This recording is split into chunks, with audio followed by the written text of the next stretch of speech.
It was late at night, it was dark, it was in the woods. I was shining the torch ahead of me and I saw something light and white. And as I got closer, I realised that it was Jodie. And she was dead.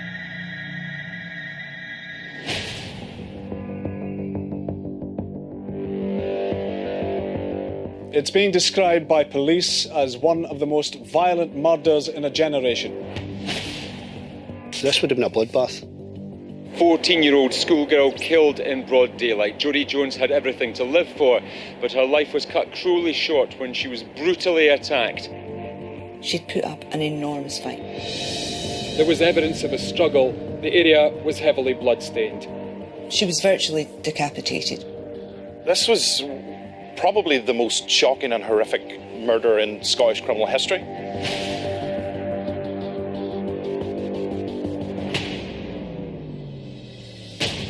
Children being accused of horrendous crimes tends to attract a massive amount of outrage. He was a Satan-worshipping, scary Gothic character. This is a little village, and we've got a devil worshipper. You can just imagine the fear. Mitchell was convicted and jailed for a minimum of 20 years. Mrs. Jones, are you happy that justice has been served today?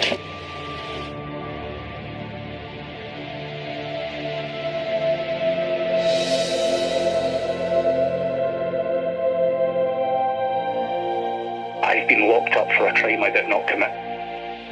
I can't be more clear. I absolutely did not kill Jodie.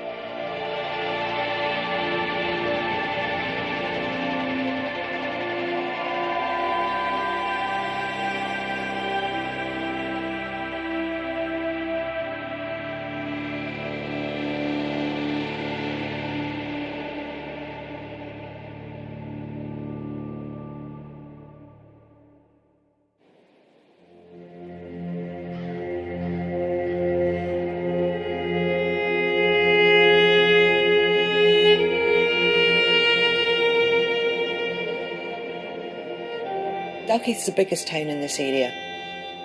Originally a market town, about 8 miles from Edinburgh. In a sort of semicircle, there's maybe half a dozen little interlinked villages. Some of them were mining villages, some of them grew up out the market town of Dalkeith.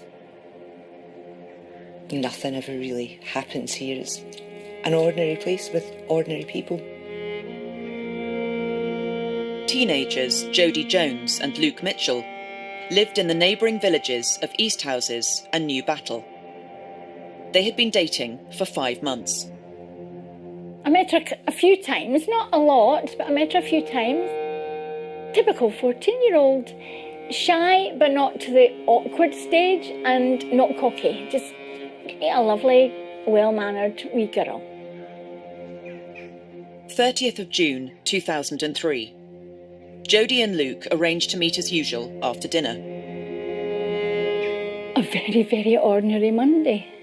Couldn't have been more ordinary. But as it turned out, it wasn't, was it?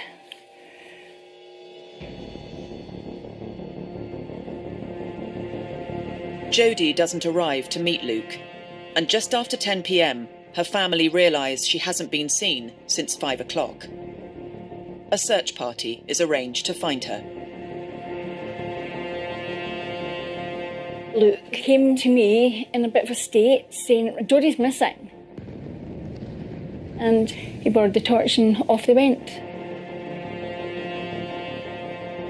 Luke meets Jodie's family at the top of Rowan's Dyke Path, a woodland shortcut connecting both their homes. Waiting for him at the top of the path were Judy's sister Janine, our gran Alice, and Janine's boyfriend Stephen Kelly. So they all set off down the path, and they're just past this break in the wall, and Luke goes over the wall and he calls out, "I think there's something here." The sister's boyfriend, Stephen Kelly, then goes over the wall, and the granny, well, she wants to see for herself what's there. And she started screaming.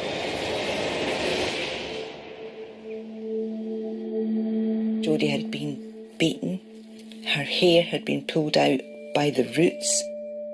She'd been strangled. Her throat was cut between 12 and 20 times. She was virtually decapitated. Jodie Jones was found hidden in woodland on the other side of a wall running alongside a path. Tonight there is a very real, deep sense of shock that a crime like this has happened here.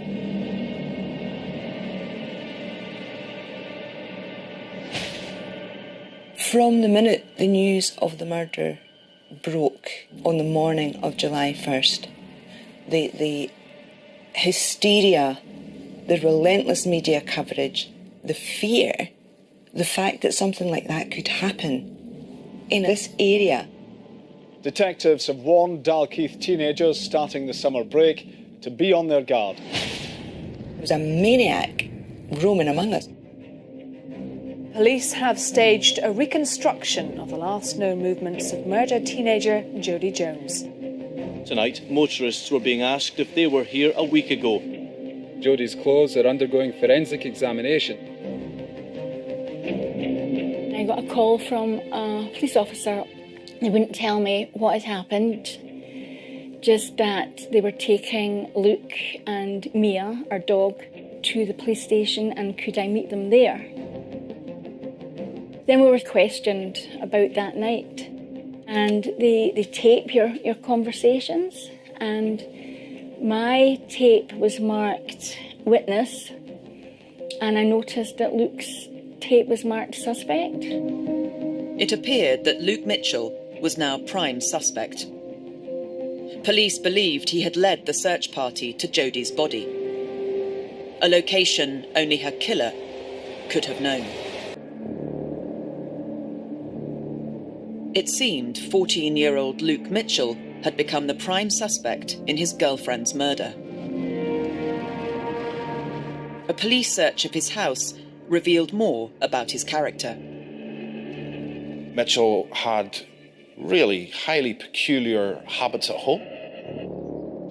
He was storing up jars of urine in his room. He was a dope-smoking, kind of feral youth, scary gothic character. They found satanic slogans on his school jotters. And one of the things that made this case seem really scary, really terrifying, was this emphasis that Luke Mitchell was a devil worshipper, that he was into the occult.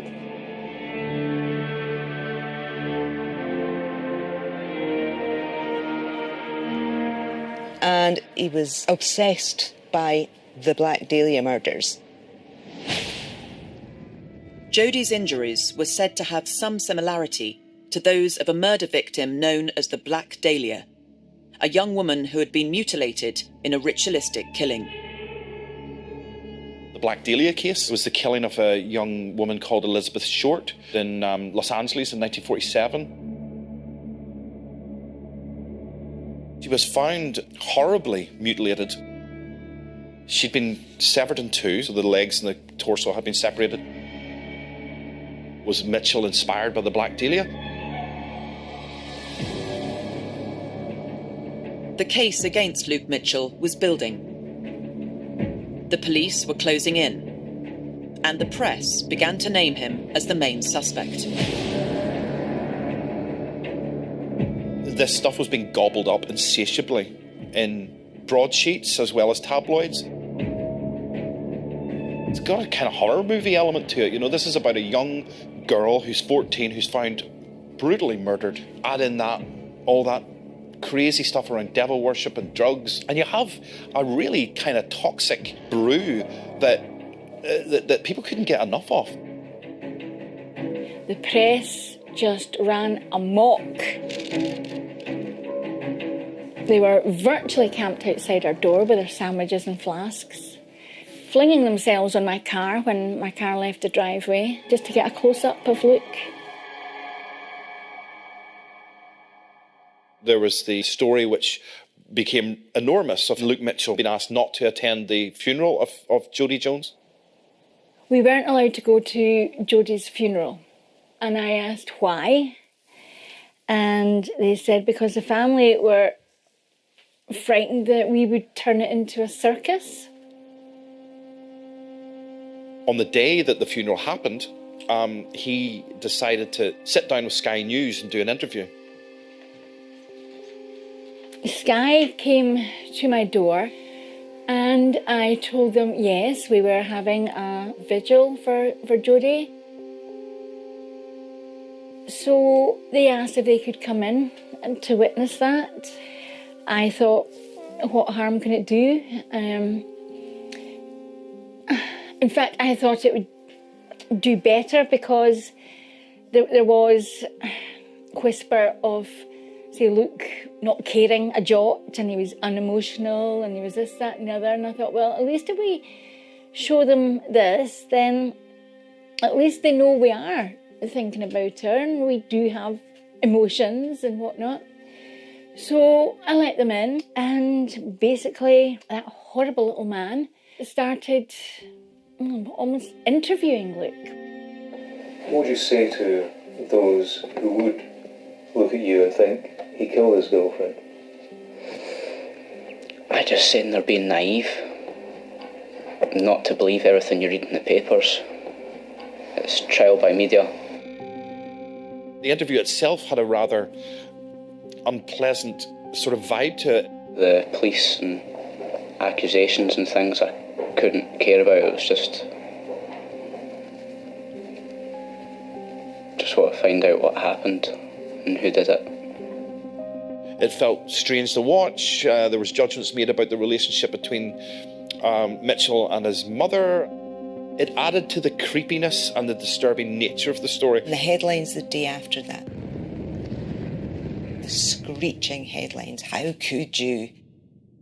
Yeah, the public turned against us with that one.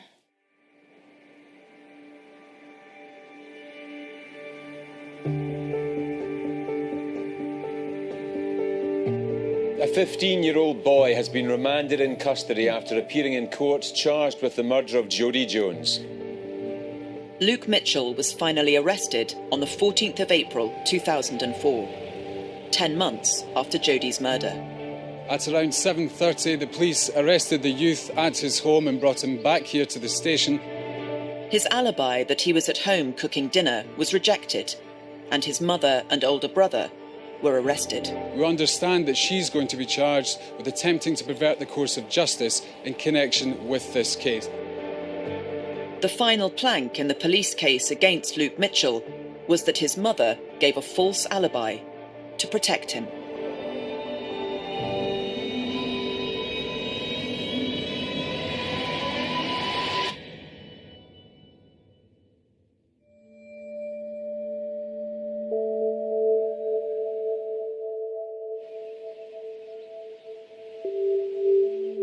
Innocent or guilt, there's something wrong with this conviction.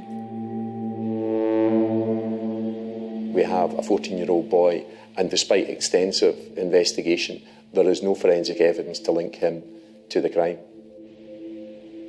The evidence is insufficient to say beyond a reasonable doubt that this was Luke Mitchell that committed this murder. We're going to find somebody guilty. It has to be on the basis of solid evidence beyond reasonable doubt. That hasn't happened in Luke's case.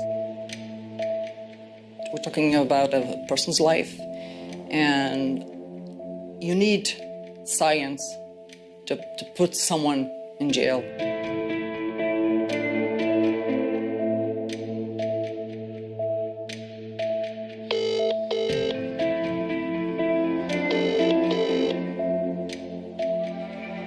I've not spoken out in all this time, because every time I've tried to speak out, I've been shouted down and just been called evil and manipulative and twisted. Can't be more clear. I absolutely did not kill Jodie. And I've been locked up for a crime I did not commit. I will not admit to something I've not done. I want to clear my name.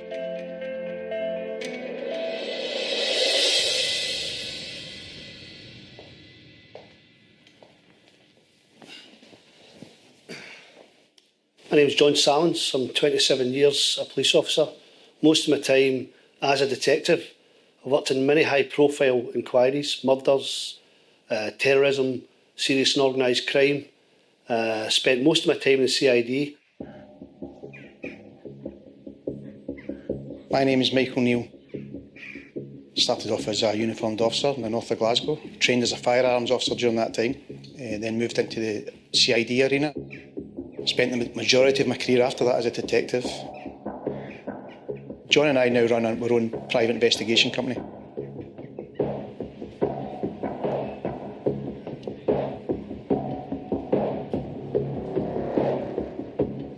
With a combined 50 years' experience, the former detectives have agreed, for the purposes of this documentary, to re-examine the case against Luke Mitchell. The difficulty of being asked to reinvestigate a case that's 17 years old, and in this case especially where someone's been convicted of that murder and been in prison, I suppose the biggest difficulty for John and I will be to keep an open mind. It may well be the case that we think Luke Mitchell is guilty, but we don't know until both of us have investigated it. We'll start right at the beginning. What do we know? The basics, what do we know about this case? Luke Mitchell was found guilty by majority verdict. 14-year-old at the time of the murder, 16-year-old at the time of the trial, okay? Sentenced to life with a minimum of 20 years.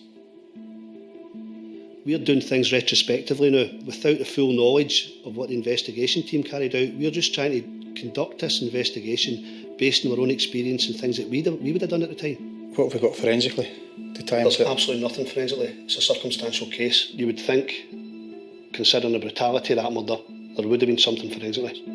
Luke has maintained his innocence. He had the opportunity to say that he was guilty of this and it would have made a difference to his length of sentence, but he's adamant that he hasn't committed this murder. Right, okay. Right, so why don't we go through there and visit the crime scene? Well, we'll certainly go out and get a feel for it. We'll do that.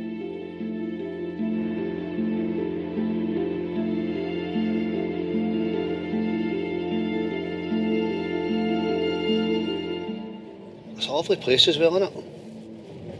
Nice wee quiet town. I think we're far away now.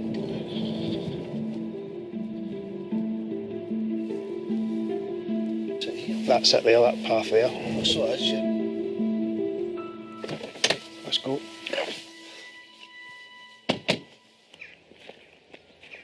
So it's just a straight track up here, right? I was a crime scene manager for about 5 years. You've got to think like the suspect. What can I take from this that's going to help me find out who has committed this crime? If you can retrieve evidence from the actual scene of the crime, linking the accused to the crime, it doesn't get any better than that. Is that it? That is. Right. We'll just try to establish exactly where the body was found. It's hard to see. I mean, you're talking 17 years ago for this bit. This bit here. See it? That kind of lady, you could have put me into the position. Right. Hands behind my back. Jodie had injuries to her throat area. Her throat was cut. She'd suffered slash marks from the right-hand side of her mouth towards her ear, halfway towards her ear. There was incised wounds to her forearms, her breast, her eyelids, her abdomen area. Her hands had been tied behind her back using her own trousers. We're painting a picture here and it sounds gruesome, but trust me, it's horrendous. The injuries Jodie received, absolutely horrendous. I'll get you up. This would have been a bloodbath. The person that carried out this brutal murder would have definitely had blood on him. and some defensive injuries. And Jodie put up a fight, so there was every likelihood he'd scratches and bruises. Given the amount of blood that was generated, I would say that there should be a reasonable chance, a reasonable expectation of finding some kind of evidence being transferred from the victim to the assailant. Forensic teams removed more than 100 items of evidence from the murder scene, including hair, saliva, semen, and blood. People assumed that there must have been masses of DNA that linked Luke to the case, identified Luke as the killer. It comes as a bit of a shock to most people to realise there was no DNA whatsoever to link Luke to the murder scene, or to link Jodie to Luke. So, nothing. To find nothing in such a brutal crime scene as this, bearing in mind that Luke Mitchell's fingernails were scraped and they'd dirt in them. If he'd washed, that wouldn't have been the case. We're talking about a mutilation. I mean, it's horrific. Absolutely horrific what was taking place. So to get out of here, get home, destroy everything, every single piece of DNA evidence that could possibly be on your body, I find it unbelievable.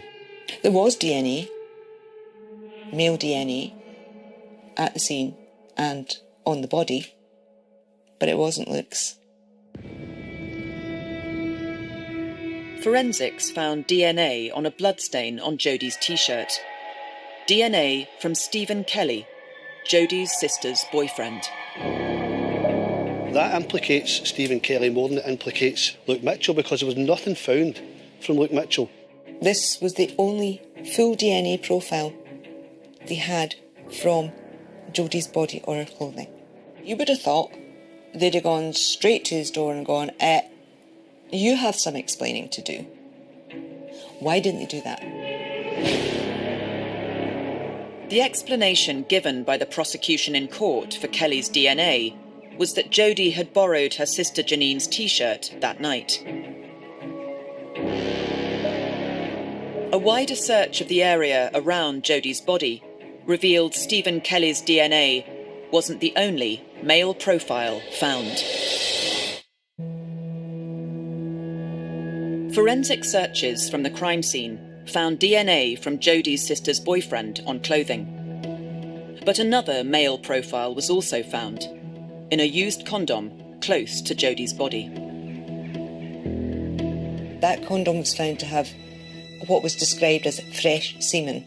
The police didn't find the owner of the condom in the initial investigation. He was traced 3 years later in 2006 when his DNA was put through the national database in relation to a different incident. It would seem significant in terms of the nature of the crime, given that it was a young female and there was a condom found with semen.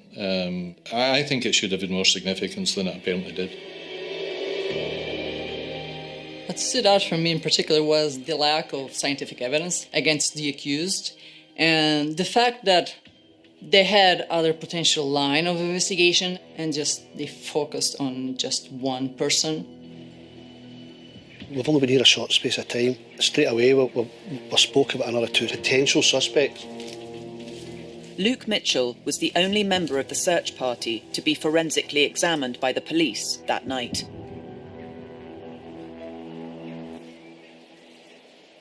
The visit here today for us is very worthwhile. Biggest thing for us is if those 4 people were here and found that body, why was it only Luke Mitchell that was taken in to be interviewed? All 4 of them should have been treated at that point as the same. But it just seems to be it was only Luke Mitchell, and at this moment there doesn't seem to be a reason for that.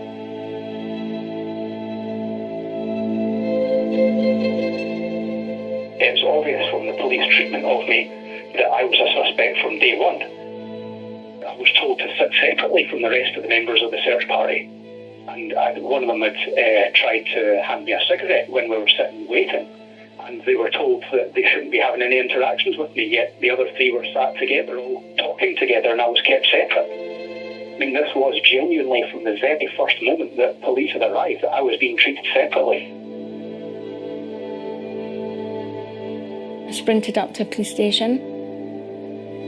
I asked where my child and my dog were. I was shown into a room and the sight was just horrendous. Luke was sitting in a white forensic suit. He'd been stripped naked and he just had a tear streaming down his cheek and his eyes were like saucers. It looked like somebody hit him right between the eyes with a mallet. That's what he looked like. Total shock. The police would be under pressure from an early stage to make sure that they identified a suspect and arrested someone. But it is possible to lose important lines of inquiry by developing a case theory prematurely. That early closing of minds or the possibility of other suspects can result in lines of inquiry not being taken, which means then that to an extent the investigation becomes an inevitability in terms of where the finger points.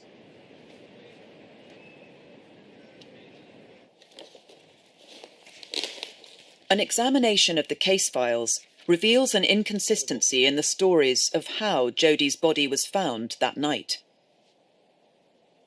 You've got the granny's statement, the sister's statement, the sister's boyfriend's statement, but the first statement they made bears no resemblance to the statement that's used at court. In their first statement they said that Luke's dog Maya was sniffing the air and was alerted to something, right? Which is what Luke says as well. Which is what Luke says as well, which would indicate that the dog has found something and not Luke. But then as they go on and they put the statement they use at court, the dog didn't sniff the air and Luke went straight to the V. And it makes it look as if Luke knew where the body was. It makes Luke Mitchell as a suspect fit.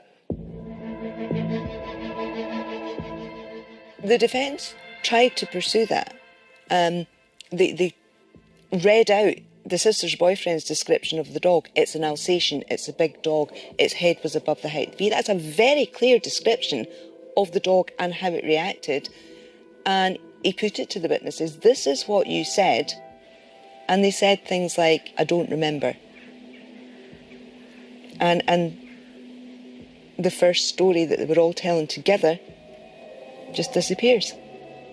If three witnesses in their statements are all saying one thing, and then by the time of the trial, it's changed for each of them, but it's changed in the same way, that would certainly prompt some questioning by the defence QC, and I'm sure here Donald Finlay explored that with them and then no doubt pointed out to the jury, well, people of course can forget things, people might remember things in different ways, but to say the same thing in statements and then to have the same changes in the witness box is something that you might want to have a think about. It'd be interesting for us to have a look through the statements and see where they start to change and if there's anything been suggested to them. Has it been suggested to them that this is what might have happened and they've thought, maybe.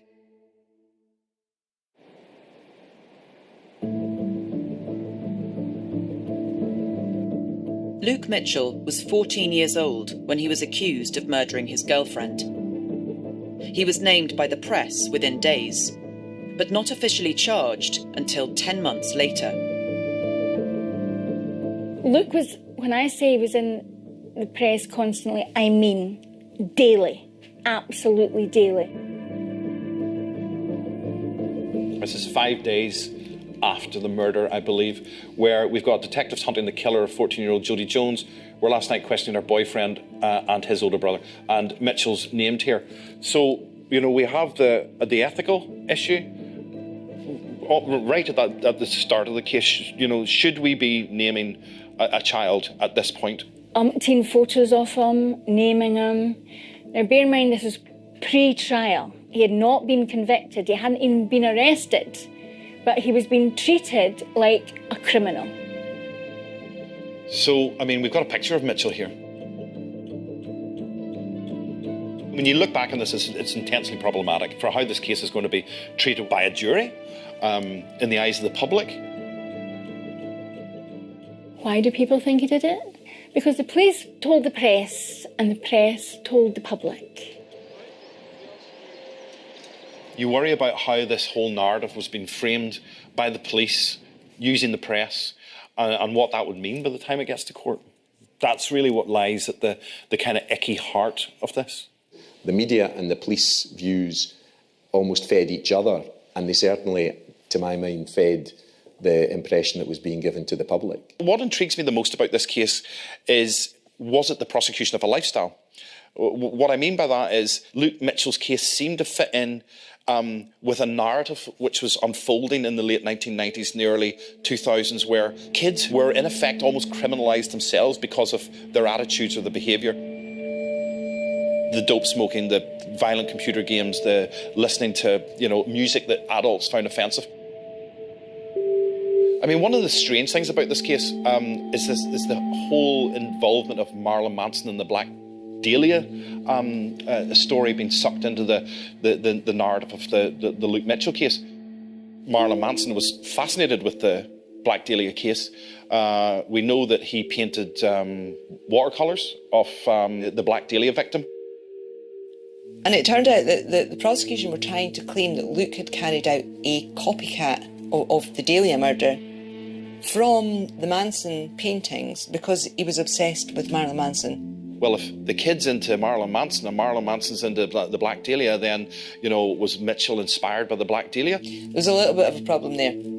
Or there should have been a little bit of a problem there, because there was no evidence at all that Luke had ever seen the paintings or that he knew anything about them. So they took all the computers that Luke had access to. None of them had accessed those paintings. If this website is what he would have had to access in order to see anything to do with the Black Dahlia killing, where's the evidence that he accessed that? And there is none.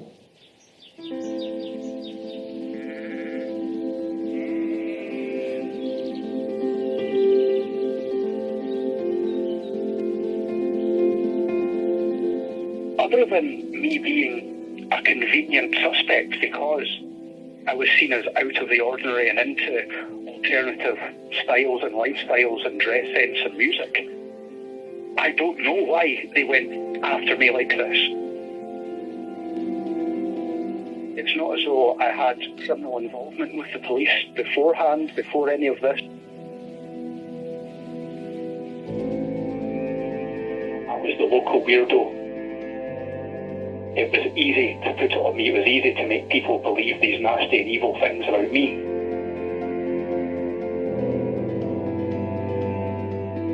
The whole idea, I don't know how many times this has to come up in cases like this. They listen to a particular type of music and that drives them to murder. There is no scientific evidence to back up those claims, wherever they've been made. But they keep wheeling that old nugget out because it's sensational. People don't go out and kill because of Marilyn Manson. You can't blame Marilyn Manson for murder.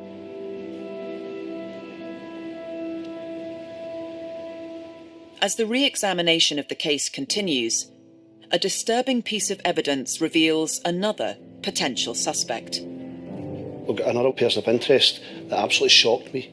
There's a guy by the name of Mark Kane. He's turned up with scratches in his face. If Luke Mitchell didn't kill Jodie, somebody else did. Sound effects. In April 2004, Luke Mitchell's mother, Corinne, was arrested and charged with attempting to pervert the course of justice. 8 months later, all charges against her were dropped. This was a caravan sales and the shop sold caravan accessories. I lost everything. Started with losing my son, and there's nothing worse as a mother watching your son being taken away from you when you can't do anything. You can try screaming, try shouting, yelling, not going to get you anywhere. And especially when you know he's not done anything wrong because he was with you. And no one listens. No one listens. Then that has a knock-on effect. Well, after Luke was convicted, obviously this was an easy target. And one night I got a phone call from the police, can you come up? So I was up here about 3 o'clock in the morning. To be honest, all I could do was sit in my car and just stare. It was just mind-blowing. Utter carnage. It wasn't just a couple of broken windows, it was 40-odd caravans, completely trashed. So I sold the house. So now we've got nothing, absolutely nothing. So I'm living here. Not my ideal plan at 61. Living with no electricity, so no running water, no toilet. Unfortunately now my health is suffering because of it.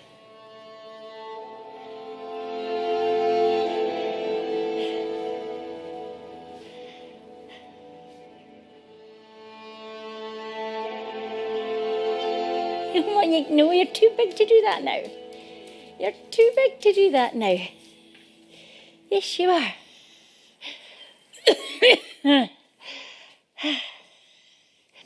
And here is what used to be my office, which is now my bedroom cum living room, which I share with Mako here. And a few rodents. Yes.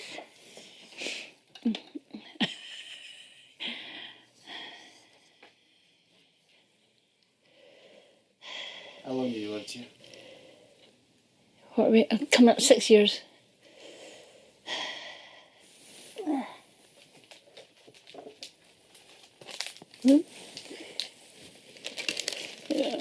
Luke and Mia. An innocent little boy, dragged from his home, having done nothing wrong, and then been turned into a monster by the press. It's just devastating, completely devastating. God, he just looks so young in that photo. Did you ever wonder whether you could do this anymore? Oh, I'll do it. It's taken its toll, but yeah, I'll keep doing it until he's out where he should be. So I want justice for my boy. End of.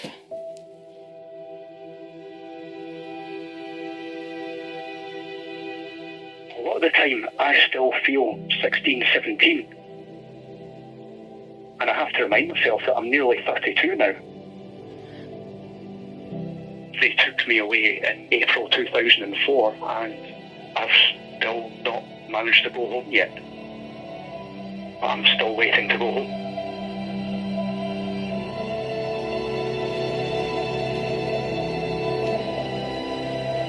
– 17 years after the conviction of Luke Mitchell, evidence from 2003 reveals another potential suspect who may have been overlooked by the police. We've got another person of interest that absolutely shocked me. See if you go down to number 4 on that list. Yeah, got it, yeah. You'll see there's a guy by the name of Mark Kane. Yeah. Mark Kane has apparently turned up at his friend's house the day after the murder. He's turned up with scratches in his face. Carried out a wee experiment last night. I want to show you some pictures. Right, first of all, who's that? Right, that's Luke Mitchell. Right. Who's this? I don't know who that is, but he's similar. The hairstyle looks very similar to Luke Mitchell. That's what I thought. That's Mark Kane. Joking? Nope. How similar are they? Right. The whole thing rests on eyewitness evidence, driving by and identifying a person as Luke Mitchell, and they look so similar. During the police investigation, eyewitnesses Rosemary Walsh and Lorraine Fleming said they had seen Luke Mitchell at the end of the path leading to the murder site on the night of Jodie's murder. The identification by Fleming and Walsh could have been a mistaken identity, and the person that they saw was not Luke, it was Mark Cain, which would have knocked quite a big hole in the prosecution's story that Luke was at this end of the path at this time and that end of the path at that time. Another wee trip through to Dalkeith again.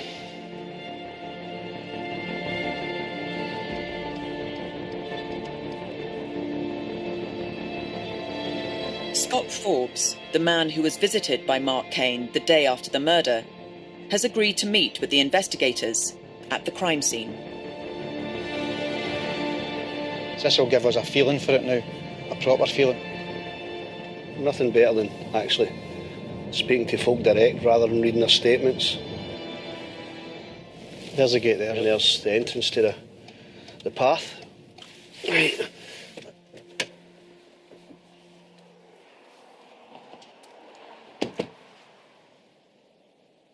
So what's over here? New Barlaby College, and that's where Mark Cain was living. So that's the college directly through the trees here? Yes, yes. And so we've got Luke Mitchell staying down there, we've got Jodie Jones staying up there, we've got Mark Cain staying over there. The closest person's obviously Mark Cain.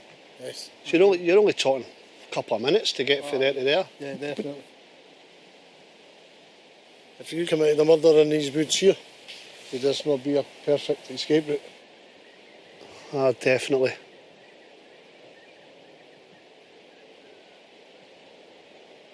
Tell me how you know Mark Cain, Scott. I met Mark Cain when I was a student at the same time. As an individual, what sort of person was he? Listen, he was a nice laddie in his own ways, but he was a very, very disturbed boy. Very, very disturbed. He carried a 8-inch blade with a brown wooden handle, kitchen knife. What makes you think that Mark Cain's involved in the murder of Jodie Jones then? Mark Cain visited my flat in Leith the day after Jodie had been killed. And had big scratches on his face, 3. I told him a wee girl had been killed. And, asked him where he had been and where he got his scratches. He told me he was in New Barlaby, in the woods.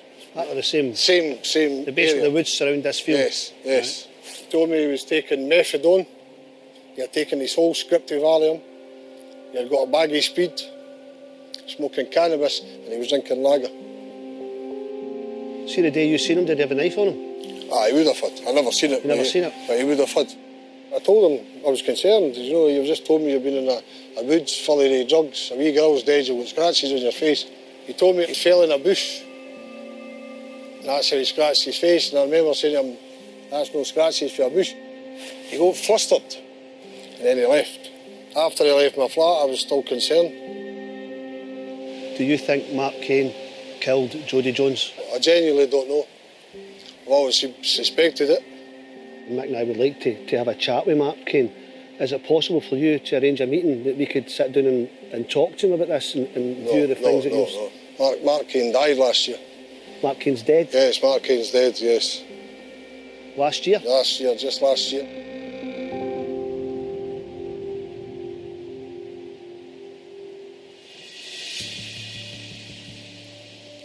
I think we need to take a look at these two, the moped boys. We've got a witness who sees the moped against the wall, right at the V in the wall in the crime scene, right? Sees the moped leaning against the wall, but doesn't see them there. What time was that at? 5:15. The exact time that Jodie was murdered. We decided, right, let's see if we can get Luke to get a polygraph. That would be a dramatic, sensational twist in the story. Did you stab Jodie on the 30th of June 2003?